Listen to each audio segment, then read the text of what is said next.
62 లక్షల మంది ప్రజల్లో మెడ్ప్లస్ బ్రాండ్ మెడిసిన్స్ కి మారడం వలన 915 కోట్ల రూపాయలు సేవ్ చేసుకున్నారు. అదే మెడిసిన్స్ అదే క్వాలిటీతో 50 to 80% డిస్కౌంట్. సో డాక్టర్ గారు, మీరు గత 3 దశాబ్దాలుగా వైద్య రంగంలో ఉన్నారు, క్యాన్సర్ను ట్రీట్ చేస్తున్నారు కదా. సో మీరు మొదటి సంవత్సరంలో అంటే క్యాన్సర్ ట్రీట్ చేస్తున్నప్పుడు ఒక పేషెంట్ వచ్చినప్పుడు అప్పుడున్న సౌకర్యాలు ఏంటి, ఇప్పుడు అపోలో లాంటి క్యాన్సర్ ఇన్స్టిట్యూట్లో ఇప్పుడున్న వసతులు ఏంటి, అప్పటికి ఇప్పటికి what is the biggest change మీరు చూసింది? చాలా అంటే ఇట్స్ ఎ వైబ్రెంట్ చేంజ్ అండి. In terms of surgical skills, in terms of surgery types of surgeries, అలాగే రేడియేషన్ టైప్ అప్పటికి ఇప్పటికి ఓషన్ ఆఫ్ డిఫరెన్స్.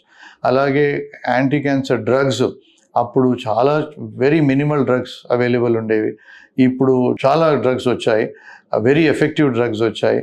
అదే కాకుండా ముఖ్యంగా క్యాన్సర్ కీమోథెరపీ అనే మందులు మనం వాడినప్పుడు శరీరంలో అన్ని సైడ్ ఎఫెక్ట్స్, విపరీతమైన సైడ్ ఎఫెక్ట్స్ వచ్చేవి. ఇప్పుడు అలా కాకుండా టార్గెటెడ్ థెరపీ అనేది something which is very very specific అనమాట. ఆ ట్యాబ్లెట్ ఎలా పనిచేస్తుందంటే క్యాన్సర్ ఎందుకు వచ్చింది, ఏ మ్యుటేషన్ ద్వారా వచ్చిందనే టార్గెట్ని ఐడెంటిఫై చేసి ఓన్లీ దాని టార్గెట్ మీద అటాక్ చేసేటట్టు టార్గెట్ డ్రగ్స్ వచ్చాయి. ద్వారా ఏమవుతుందంటే మనకి side effects, generalized side effects లేకుండా ఓన్లీ క్యాన్సర్ సెల్లే చనిపోవడం జరుగుతుంది. So that's a major change. ఇంకోటేమో most important new drug which has come is immunotherapy. Immunotherapy drugs ఏంటంటే మన బాడీ ఇమ్యూనిటీని స్టిమ్యులేట్ చేసి స్ట్రాంగ్గా చేసి తద్వారా ఆ క్యాన్సర్ సెల్ని అటాక్ చేయడానికి వీలవుతుంది అనమాట.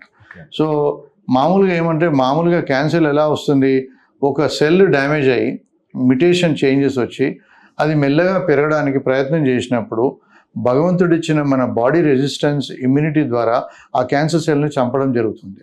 మన బాడీయే దాన్ని చంపేస్తుంది. మన ఇమ్యూనిటీ ఎప్పుడైతే తగ్గిపోతుందో ఆ నార్మల్ సెల్ క్యాన్సర్గా మారినప్పుడు దాని బలం ఎక్కువైపోయి మన ఇమ్యూనిటీ తక్కువ ఉన్నందుకు అది క్రమంగా పెరగడం మొదలు పెడుతుంది. సో ఇది గమనించి మన బాడీ ఇమ్యూనిటీని పెంచడానికి ఇమ్యూనోథెరపీ వచ్చింది. సో ఇమ్యూనోథెరపీ ద్వారా మన బాడీని స్టిమ్యులేట్ చేయడం. సో గ్రేటెస్ట్ అడ్వాంటేజ్ అంటే ఇమ్యూనోథెరపీ ద్వారా సైడ్ ఎఫెక్ట్స్ ఉండవు, very very minimal side effects. తద్వారా బాడీ స్టిమ్యులేట్ చేసి బాడీని ఇమ్యూనోజెనిక్ చేసి తద్వారా క్యాన్సర్ సెల్ని క్యూర్ చేయడం జరుగుతుంది. అట్లా చాలా మటుకు క్యాన్సర్స్ ఇప్పుడు ఇమ్యూనోథెరపీ ద్వారా మనం క్యూర్ చేయడానికి వీలవుతుంది.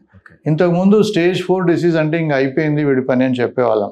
ఇప్పుడు స్టేజ్ 4 డిసీజ్లో కూడా ఈ టార్గెటెడ్ థెరపీ అండ్ ఇమ్యూనోథెరపీ ద్వారా మనము వాళ్ళని సంవత్సరాల వరకు కంట్రోల్ చేస్తూ నార్మల్ లైఫ్ ఇవ్వడానికి వీలవుతుంది. సర్జరీలో చేంజెస్ చాలా వచ్చాయి. మొదలు మనము కాలుకి క్యాన్సర్ వస్తే కాలు మొత్తం తీయడం జరిగేది, రొమ్ముకి క్యాన్సర్ వస్తే రొమ్ము పూర్తిగా తీయడం జరిగేది, థ్రోట్ క్యాన్సర్ వస్తే థ్రోట్లో వోకల్ కార్డ్ అంటాం, మనం మాట్లాడే లారింగ్స్ అంటాం, సో దాన్ని కూడా తీయడం జరిగేది. ఇప్పుడు అలాంటి ప్రసక్తే లేదు, సింపుల్ సర్జరీస్ అవుతాయి. ఓన్లీ ఆ ట్యూమర్ వరకే తీసి మిగతా భాగాన్ని మనం రేడియేషన్ ద్వారా అలాగే కీమోథెరపీ ద్వారా కంట్రోల్ చేయడం జరుగుతుంది. సో ఆర్గన్ అండ్ ఫంక్షన్ రెండింటినీ ప్రిజర్వ్ చేస్తూ క్యాన్సర్ని క్యూర్ చేయడం అనేది జరుగుతుంది. That's most important. అంటే క్యాన్సర్ క్యూర్లో కాంప్రమైజ్ కాకుండా ఆయనకు అవయవాలు తీయకుండానే యథాప్రకారంగా మళ్ళీ తన నవజీవంలో నార్మల్ లైఫ్ లీడ్ చేయడానికి వీలవుతుంది. అలాగే రేడియేషన్లో చాలా మార్పులు వచ్చాయండి. ఇంతకు పూర్వము ఒక సర్టెన్ డోస్ ఆఫ్ రేడియేషన్ ఇస్తేనే క్యాన్సర్ క్యూర్ అయ్యేది.